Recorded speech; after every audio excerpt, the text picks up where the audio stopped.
आम्ही सारे खवय्यामध्ये मी राणी गुणाची तुमचं स्वागत करते या काळ्या शहर मातीमध्ये सांगलीला आपण आलो आहोत खवय्यगिरी करायला आणि आपण खरंच इथे खूप मैत्रिणी जमवल्या आहेत आणि त्यांच्याकडनं नवीन नवीन पदार्थ शिकतोय। आज आपले हे कुठले नाविन्यपूर्ण पदार्थ आहेत ते बघूया। आपण आलो आहोत राजश्री पाटील यांच्या घरी आणि राजश्रीने माझ्यासाठी मैत्रिणी पण आणलेल्या आहेत अजून ना। सगळ्यांना पदार्थ दाखवण्याची सॉलिड इच्छा आहे मला। तुम्ही राजश्री पाटील आणि तुम्ही? चंचला सुभाष यादव। चंचला यादव आणि मी स्मिता पाटील। स्मिता पाटील, अरे वा वा वा। बरं मला सांगा कोण कोण काय काय करतं?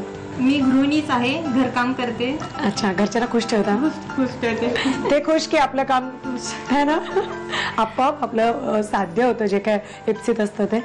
आणि तुम्ही? मी गृहिणीच आहे, घरी बसून दुकान चालवते, पिठाची चक्की चालवते।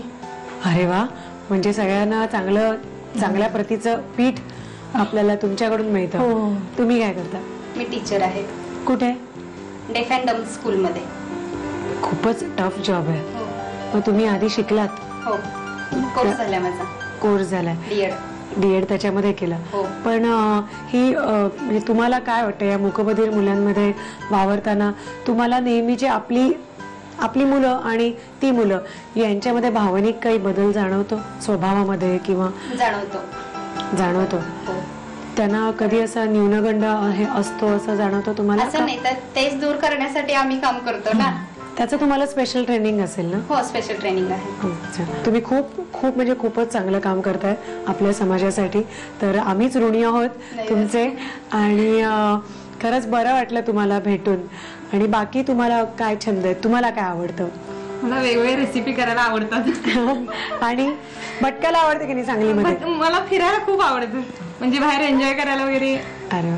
घरी कोण कोण आहे तुमच्या? घरी मी, मिस्टर, 2 मुलं। काय करतात मुलं? मुलगी BSc फर्स्टला आहे, मुलगाची आता 10वी झाली आहे। अरे बापरे, एवढी मोठी मुलं आहेत तुम्हाला? अजिबात वाटत नाहीये। म्हणजे तुमच्याकडे बघून आम्ही कसं मेंटेन राहायचंय आता शिकायला लागणार आहे। मला जरा थोड्या टिप्स पण द्या जाताना। देते। आणि मिस्टर काय करतात? धान्याचं दुकान, मार्केट आडत दुकान आहे, धान्य असते सगळ्या प्रकारचं शेतकरी माल असतं, आवडतं। म्हणून तुम्हाला एवढं सकस सगळं मिळतं, म्हणून ते मेंटेन आहेत व्यवस्थित। आता धान्याचं बिल हे तुमच्याकडे पाठवते, म्हणजे ताजं धान्य तुमच्याकडून मिळेल। आणि तुमच्या घरी कोण कोण आहे? आमच्या घरी आम्ही 4घच आहोत। मुलगे? मुलं 2। दोन्ही मुलगे? दोन्ही मुलगेच आहेत। आणि मिस्टर? मिस्टर काय करतात मिस्टर? मिस्टर सर्व्हिस पण करतात, ट्रक आहे, ट्रकचा पण बघतात। अरे वा। घरी पण दुकानचं माल वगैरे सगळं आणून देतात। भरपूर बिझी असतात? हो, बिझी असतात दिवसभर। तुमच्या घरी कोण कोण आहे? माझ्या घरी मला 2 मुलं आहेत आणि माझे मिस्टर। मोठा मुलगा माझा 9 वर्षाचा आहे आणि छोटा 4 वर्षाचा आहे। आणि मिस्टर इंजिनियर आहेत। ओके, आता तिघींपैकी पहिलं कोण बनवणार आहे? तुम्ही बनवताय? काय बनवताय? भेंडीची चटणी आणि कैरीचा सॉस। भेंडीची चटणी म्हणजे ठेच्याचा एक प्रकारच आहे। Wonderful wonderful. आणि कैरीचा सॉस, तिखट। वा वा, मस्त मस्त। 2 वेगळ्या रेसिपीज शिकायला मिळतात। भाकरीवर खायचं, एक चपातीवर खायचं। अच्छा, मग एक भाकरी घ्यायची, त्याच्यावर एक चटणीचं लावायचं आणि त्याच्यावरती लावून खायचं। सँडविच कर। भाकरीवर खायची। ठीक आहे। मग आधी भेंडीच्या चटणीपासून सुरू करूया, ठेच्यापासून। हा, साहित्य लिहून घेऊ दे प्रेक्षकांना। साहित्य: 5-7 कापलेल्या भेंड्या, हिरवी मिरची 2-3, जिरे, तेल, चवीनुसार मीठ, कोथिंबीर आणि लसूण। आणि आता आपण हा ठेचा बनवतोय, तर मला एक तर मुळात विचारायचं की भेंडीचं ठेचून टाकावी भेंडी, असं तुम्हाला कसं काय वाटलं? म्हणजे मुलं असं भेंडीची भाजी चिकट होते वगैरे म्हणून खात नाहीत, आणि ठेच्याचा स्वाद बी एकेकांना मिरची, एकेकांना तिखट सहन होत नाही, म्हणजे थोडंफार ठेचा खाऊ वाटतोय, म्हणून ह्या प्रकारे ठेचाचा स्वाद भेंडीमध्ये तसंच सामान घालायचं ठेच्यासारखं, फक्त तिखट प्रमाण कमी थोडं। पण शिकलात कुठून तुम्ही? सुचलं कसं तुम्हाला हे? माझ्या जाऊबाईंनी मला शिकवले हे। जाऊबाईंनी? अच्छा, पण मग केल्या आवडलं घरच्यांना? सगळ्यांना आवडलं ते। पण कळलं त्याच्यात भेंडी आहे असं? नाही, मुलांना थोडंफार नंतर समजलं, म्हणजे सांगितलं कशी, म्हणजे नंतर रेसिपी वगैरे म्हणजे मैत्रिणी वगैरे विचारल्या, मग म्हटलं भेंडी घातली त्यामध्ये। मग जरा कवळी भेंडी असली की ओळखत नाही अजिबात, जरा थोडी बी तयार झाली की मग ओळखते भेंडी आहे ते। कवळी असली की अजिबात ओळखून येत नाही भेंडी मग. म्हणजे जेव्हा ठेचा करायचा असेल तेव्हा एवढी काळजी नक्की घ्यायची की भेंडी जी असेल तर ती कोवळी घेऊन यायची, म्हणजे अजिबात कळणार नाही. तर आता आधी परतून घ्यायची का? आपण भेंडी परतून घ्यायची. ओके. तर तेल थोडं 1 चमचा घालायचं कढईमध्ये आणि भेंडी अशी वतायची.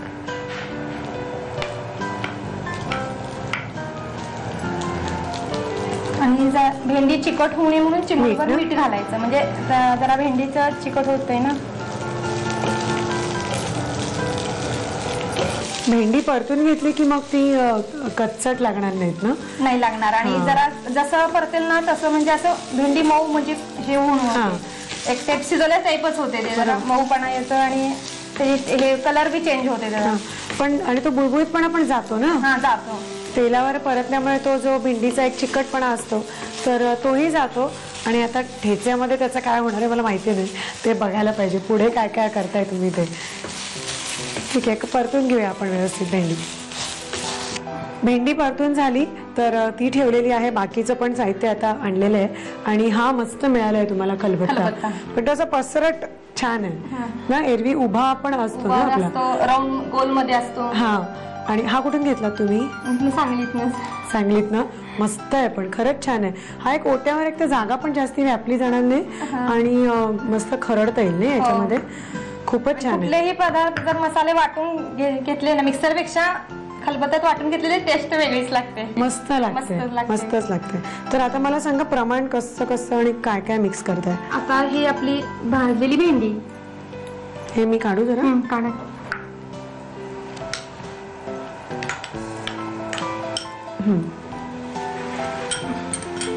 मिरच्या म्हणजे आपल्याला तिखट कसं लागेल तसं त्याप्रमाणे घेतलं चालेल. लई मिरची बी तिखट असली तर सुद्धा म्हणजे 1-2 किंवा 3 घेतले चालेल. सपक असली तर 4-5 घातले सुद्धा चालते. म्हणजे कसं आपल्या तिखटानुसार आपण कसं घरातली मन खातात त्याच्यावर. ओके. लसूण छान आहे हो, यांनी बारीक देशी लसूण आहे, घरचा आहे.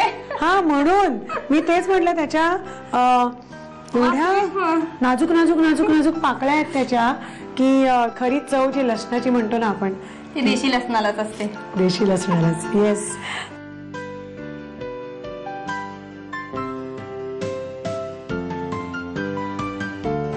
कोथिंबीर ती पण चालेल ना सगळी का नाही? सगळी बी चालेल. म्हणजे मुलं कसं वरण कोथिंबीर घातली की काय मुलांना आवडत नाही, काढून फेकतात. म्हणून चेचून कढीपत्ता कोथिंबीर मी सहसा भाजीला चेचूनच घालते, म्हणजे पोटात मुलांच्या जाते सगळे पदार्थ. Very good. जिरे 1 चमचा, चवीनुसार मीठ आपल्याला, म्हणजे कोणाला कमी लागतंय कोणाला जास्त लागलं तर वरण घेताय, म्हणजे उगाच अति मीठ खाऊच नाही. आता भरडणार का असं ते वाटून. पण मग तेल कधी घालणार? तेल वाटून झालं ना मग तेल जरा थोडं अर्धा चमचा सोडायचा आणि एकजीव करायचा ना बाउल मध्ये भरून ठेवायचं. आणि हे टिकेल ना? त्याला काय पाण्याचा अंश नसते काय नसते. 1-2-3 दिवस छान आपण खाऊ शकतो.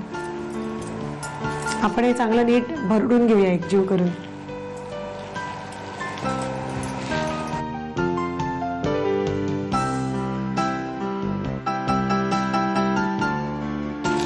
घालू आता तेल. मिक्स होईल ना चांगलं.